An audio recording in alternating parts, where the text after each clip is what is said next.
Hi, folks. I want to recap what was learned or what was kind of discovered in terms of your processes when you did the Billionth app as a team, and then when you did graduation as the homework assignment. And the processes were very similar, and that's kind of what I want to focus on right here.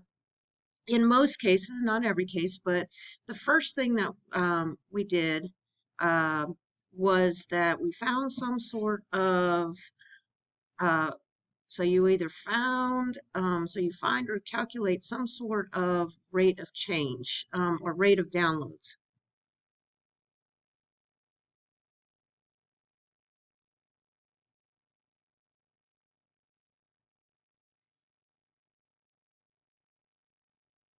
And when you did this,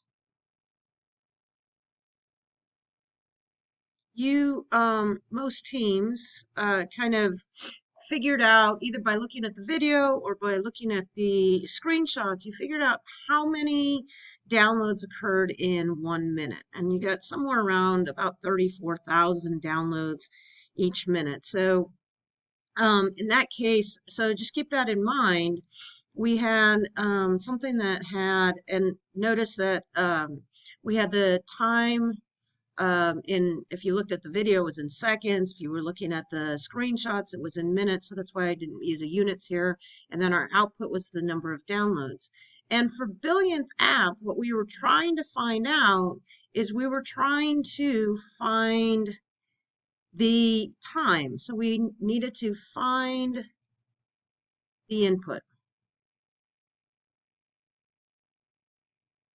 And so we had this some sort of calculation. We had kind of the number of downloads. So that change in the number of downloads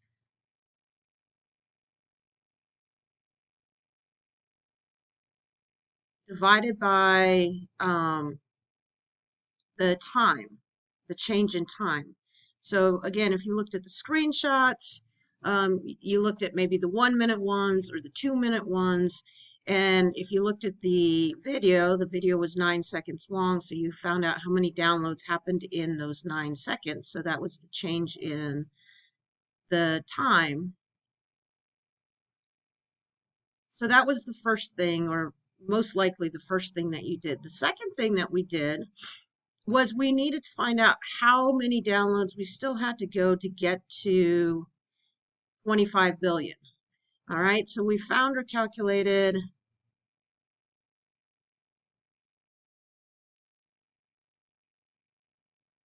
the change in downloads, or in other words, the change in output.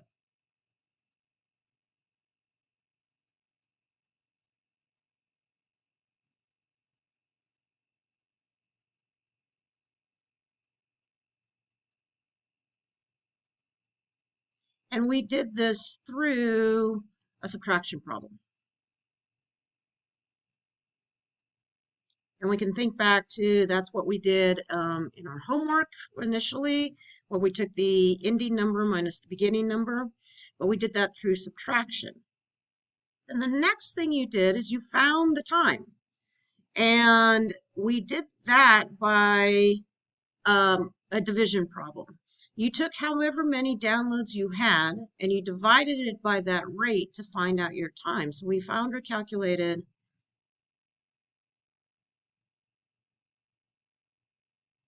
the change in time.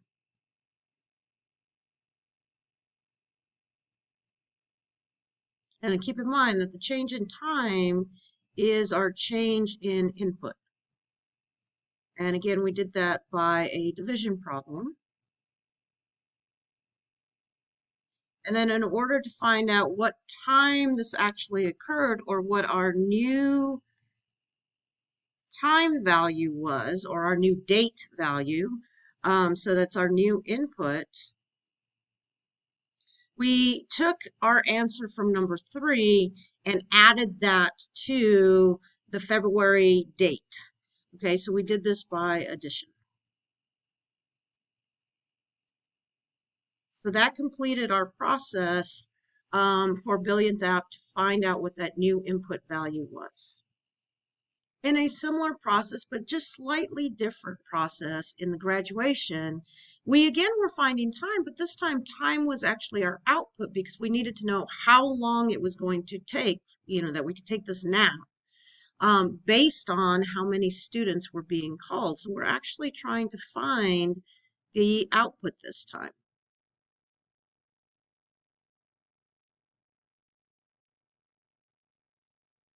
All right, so again, you guys probably watched the video and figured out how many students were called in a certain amount of time. Okay, so you found or calculated this rate of students being called in the amount of time. So you're finding the rate of time per a student being called. So we found or calculate, use those words kind of interchangeably. So find or calculate, this time it was and I'm just going to call it the rate of change, because what you found was the amount of time, you found the time taken or the change in time for every one student called, for each student called. And if you'll notice here, again, we're talking about the change in the number of downloads. So this is the change in the output, change in the output. Again, using green as my output color here. And change in time, which is our input color. And we did that for each one student that was being called. So we found this rate of change. And again, it's the change in output quantity here and the change in the input quantity here, which is talking about the number of students. The next thing we did is we found or calculated the number of students that still needed to be called before we got to the cousin. So that is the change in input.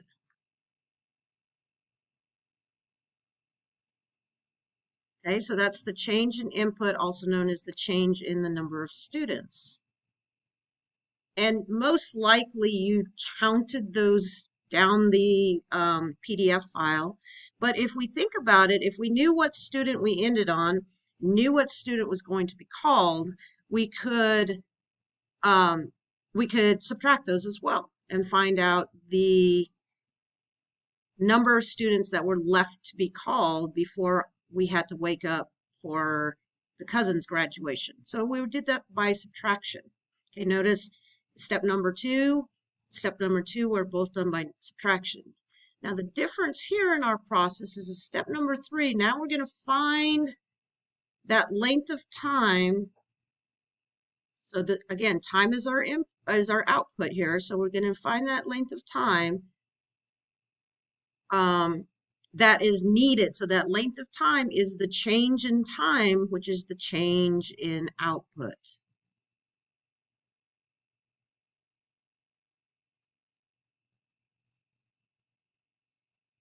And this time we did this by multiplication. You took that rate of change times however many students were left to be called, and you did that by multiplication.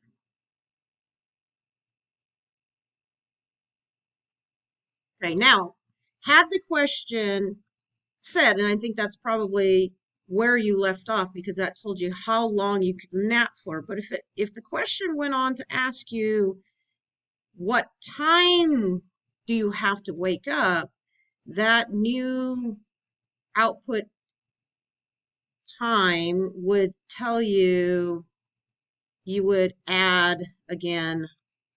So this last step was not what was required because it just asked how long was the nap. That's a change in time. What time did you have to wake up? That would be a new output value or a new time value, which would also be done by addition. All right, so we're going to continue to use this process throughout the rest of the course, keeping in mind a couple of things, that this rate of downloads, or this what we call rate of change, it seems like the change in the output quantity divided by the change in the input quantity. Same thing happened here. And then our processes were very similar. And I want you to focus on the colors here in terms of which ones we're talking about, whether we're talking about input quantities or output quantities, and whether we're talking about changes or the actual value that you end up with.